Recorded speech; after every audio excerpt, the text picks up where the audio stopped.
Forces. Pakibasa nga, Filipino Guerrilla Forces. Ang layunin ito ay protektahan ang taong bayan, ang ating lupain, dahil ang ating gobyerno, ang inaatupag, ay puro politika. Gago. Number 1 yun, pag nagago ko sa inyo. Wala kayong ibang iniisip kung hindi tirahin yung tumitira na laban sa inyong pagnanakaw sa gobyerno. General Torre, hinahamon kita. Hinahamon kita, General Torre. Nag-iisip ka ba sa iyong filing of charges kay General Dado? Nag-isip ka? And that is start of revolution. Taong bayan ang kinakalaban mo. General Supremo ay siya lang nagre-represent ng taong bayan. Naintindihan mo ba? Paano kung kami ay pumunta sa krami lahat ng sambayanang Pilipino? Tayo mga sambayanang Pilipino, huwag tayo magpagago. Takutin mo kami mag-file ng charges? Sige nga! Wala na kayong ginawa kundi manakot. Ang isipin nyo, Philippine National Police, ang isipin niyo, wala na ang kaban ng bayan natin. Yun dapat ang protektahan nyo. Hindi yung taong bayan na sumisita sa nangyari sa ating bansa. Yun sana ang iniisip niyo. Yung kapakanan ng taong bayan, hindi kapakanan ng mga iilang taong demonyo. Mag-isip ka nga, General Torre. Magmula doon sa KOGC, isa kang utusan, hindi nagagamit yung pagkahiniran mo. Gamitin mo yung pagkahiniran mo. Huwag kang magpapadikta. Mayroon kayong responsibility sa taong bayan. Hindi lang kung inutusan ka ng Pangulong Marcos ay susundin mo.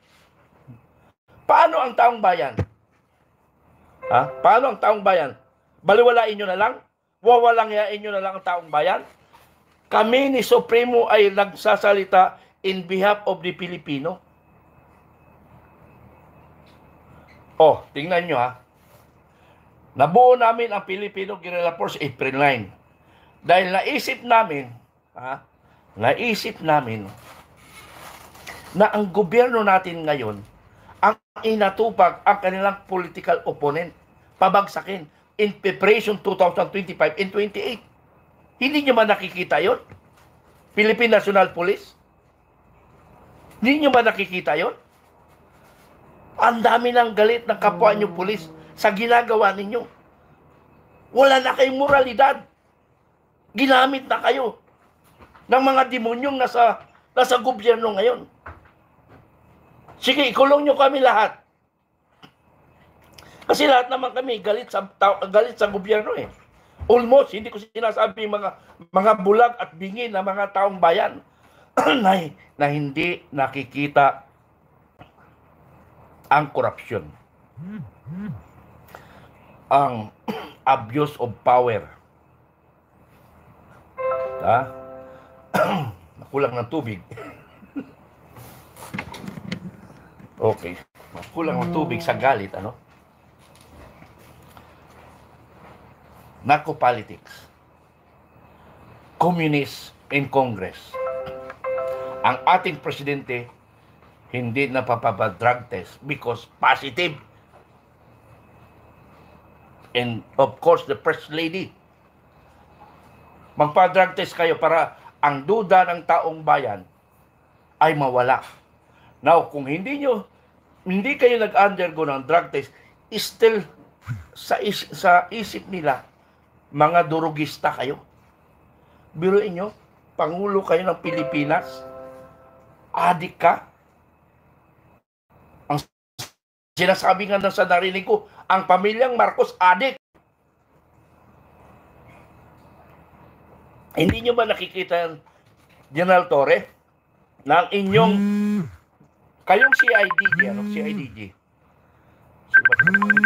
Kayong mga CIDG, ang trabaho ninyo, protektahan ang taong bayan. May tumatawag. Protektahan nyo ang taong bayan. Bantayan nyo ang ating kabanang bayan.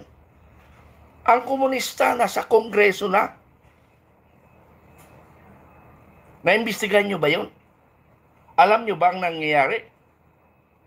Baka pagdating ng panahon Inoy, kayo naman ang unahing papatayin Kasi kami, retired na kami Pag na-take over, una pupugutan ng ulo, kayo mga pinuno ng kapulisan at kasundaluhan. Dahil kayo ang unang kalaban nila. Hindi nyo ba naisip yun? Bakit hindi kayo mag-focus sa ganong problema? Bakit nakapokus kayo sa mga nagsasalita laban sa gobyerno na tiwali? We are a democratic country. May kalayaan tayong magsalita. Anong ikakaso mo, Tore? Anong ikakaso mo? May ginawa bang kasos pa laban sa iyo? O what I mean, may mga salita laban sa iyo? O marami kami sinabi sa KOGC. Ang yabang mo, may tukbit ka pa ng Armalite. Ako nga, sa kagubatan, naglalakad ako.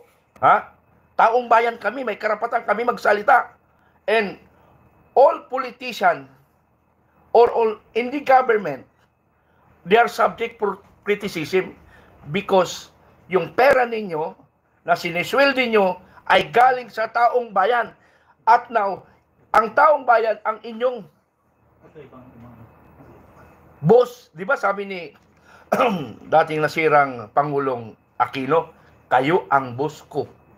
Sabi ni dating Pangulong Duterte, kayo ang mga sir namin dahil kayo ang nagbibigay ng sweldo sa amin. Ngayon baliktad na kay Marcos. Si Marcos na ang maging boss. Kami ang naghalal dyan 6 million ang itinulong ko sa Pangulong Marcos. Dahil ang alam ko na ang Marcos gusto kong mabawi ang pangit na pananaw ng ibang tao sa Marcos. Kaya ako naawa. Tumulong ako. At may witness diyan. Sino ang witness? Si Martin Araneta na iyong bayaw. At ang iyong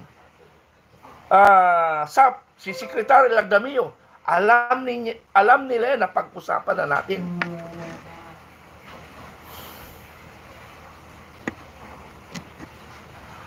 Napakademonyo talaga ang administrasyon na yun.